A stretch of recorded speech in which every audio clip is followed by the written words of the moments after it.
Olimlar baliq akvariumiga shaffof oynani joylashtirishdi. Chap tomonda yirtqich cho'rtan baliq, o'ng tomonda esa bir nechta kichik baliqlar suzib yurardi. Och qolgan cho'rtan kichik baliqlarni ko'rishi bilan ularga hujum qilish uchun oldinga otiladi. U oynaga urilib orqaga qaytadi. Yana qayta hujum qilishda davom etdi.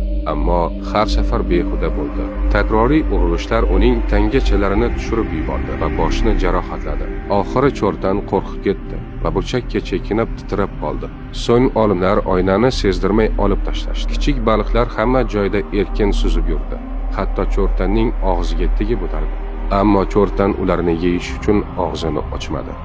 U och bo'lsa ham hujum qilmadi. Ongida kichik baliqlar yo'q edi. Faqat ko'rinmas devor qolgan edi. Bir necha kundan so'ng cho'rtan ovqat ichida qolib ochlikdan o'ldi. Bu cho'rtan effekti deb ataladi. Seni yo'q qiladigan narsa qiyinchilik emas, balki o'tmishdagi muvaffaqiyatsizlik tajribasi. O'sha shisha ruhiy soyaga o'xshaydi. U allaqachon olib tashlangan, lekin sen hali ham u bordek yashayapsan. Orzusi yo'lida yarim yo'lda to'xtagan inson to'liq sinab ko'rmasdan tashlab qo'yilgan loyiha.